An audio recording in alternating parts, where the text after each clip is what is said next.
The first scream tore across the Arizona plain long before anyone noticed the blood streaking down the nun's leg. It was a raw, desperate sound that didn't belong to a woman of prayer. Sister Eleanor stumbled through the tall, dry grass outside Tombstone, clutching the heavy folds of her habit, her face ghost-white with terror. Something shifted in the dust at her feet. She froze. Then it came, the sound that can freeze a man's bones even under the burning high summer sun. A rattlesnake's warning. The snake struck fast, its fangs sinking deep into the pale flesh just above her boot. She cried out, slapping wildly, but the creature was already sliding away, leaving 2 dark punctures swelling with venom. The convent lay a mile behind her, the church bells silent as stone.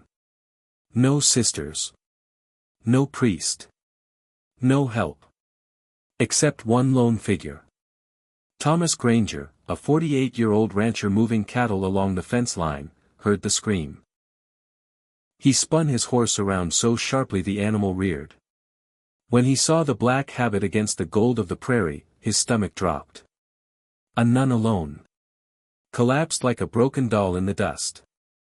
By the time he reached her, the poison had already begun its cruel climb.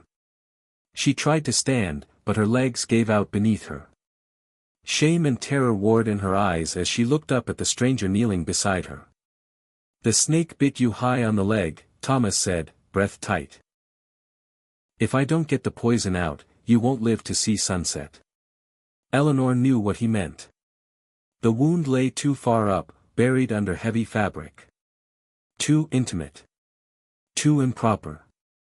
Her vows screamed in her head, modesty and obedience strangling her voice. But out here, the desert had rules older than scripture. "Please," she whispered, trembling. "Don't make me do this." Thomas met her eyes. "Sister. I ain't asking for sin. I'm asking for permission to save your life." Hands shaking, Eleanor lifted the hem of her habit, just enough to reveal the swollen, blistering flesh. Tears spilled as she exposed more than any nun should ever have to. Thomas dropped to his knees, knife flashing as he cut the fabric away. He pressed his mouth to the wound, drawing the venom out and spitting it into the dirt. Again and again, until the taste burned his tongue.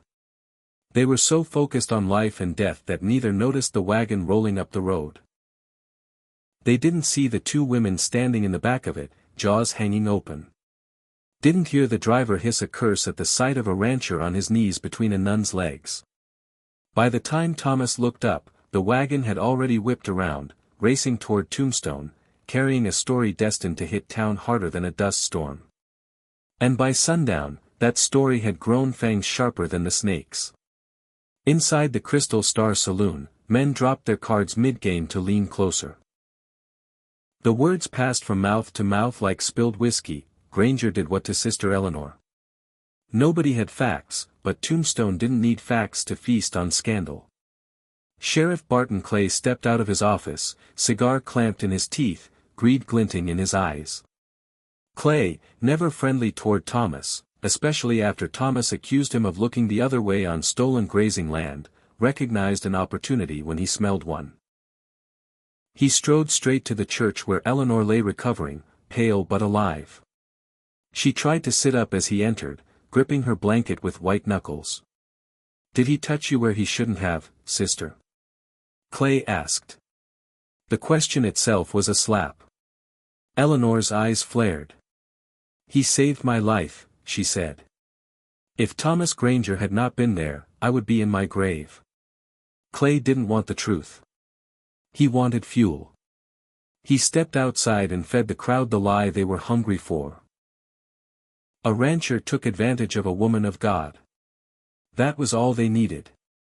They dragged Thomas off his porch before he even unsaddled his horse. He didn't fight. Not at first. You don't fight a town drunk on gossip and a sheriff drunk on power. Jammed into the small stone jail, Thomas sat on the hard bunk, jaw throbbing, wondering how a few seconds of mercy could unravel a whole life. The jail stayed quiet that night. But the convent did not. Father Michael woke to frantic knocking. When he opened the rectory door, Sister Eleanor stood there in the moonlight, hair damp with sweat, hands clasped as if holding her very soul together. "Father, if you do not open that cell for an innocent man, I will kneel on this step until sunrise." The old priest closed his eyes. He knew Clay's temper, and worse, his lies. With a heavy breath, he reached for the keys. Later, in the jailhouse, Thomas lifted his head as a lock turned slow and hesitant. The door creaked open to reveal Father Michael holding a candle, and behind him, half hidden in shadow, Eleanor. "You have one chance to walk out," the priest murmured. "I am too old to stand against Clay in daylight. But I won't leave an innocent man in a cage tonight." Eleanor stepped forward. "You must leave. If you stay, they will hang you on Sunday." Thomas rose stiffly. "You sure you want to carry this with me?" The priest answered before she could. "Some sins are keeping quiet." They slipped into the cool desert night. Behind the livery stable, 2 horses waited, church horses, too fine to be ranch stock. Thomas dug out a bottle. "Laudanum," he said. "It'll dull the pain." Eleanor hesitated, then drank. It burned all the way down. "We have to find the Navajo boy," she said. "The one who saw everything." And so they rode toward the ridge in the dark, her breath sharp with each jolt, Thomas watching her every second, fearing he might lose her anyway. A rustle in the brush made Thomas pull up short. Eleanor's voice trembled. "Is it Clay's men?" But it wasn't. A small boy stepped out, a thin, barefoot Navajo kid with long black hair. Jonah. The one she had spoken of. He pointed at her leg. "I saw the snake bite you." Relief washed over Eleanor. But before they could speak further, Jonah grabbed Thomas's arm. "They're coming. 3 riders. Sheriff sent them." The chase exploded instantly. Thomas swung Jonah onto his horse. "Hold tight, kid." For one heartbeat, Jonah's small weight felt like Thomas's own son, gone now, buried on a windless afternoon that still haunted him.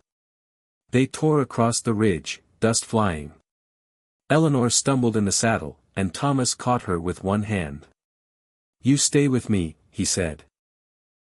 "I'm not losing you tonight." He pulled them behind a rocky outcrop. Clay's men thundered past.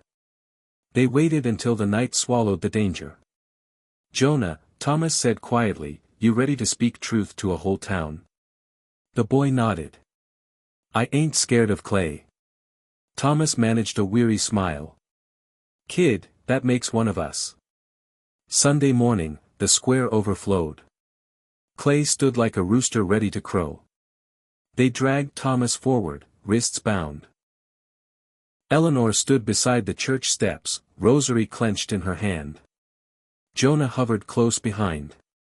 "This man disgraced a woman of God." Clay bellowed. Before the crowd could erupt, Eleanor stepped forward. "That is a lie," she said, voice shaking but strong. "If you hang him, the sin will be yours, not his." A murmur rippled through the square. Jonah came next.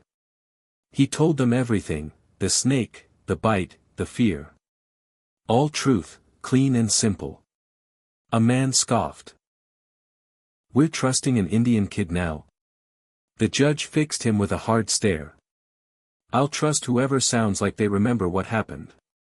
One witness after another chipped away at Clay's story. Even an old woman spoke of the wagon ladies twisting the tail for free drinks.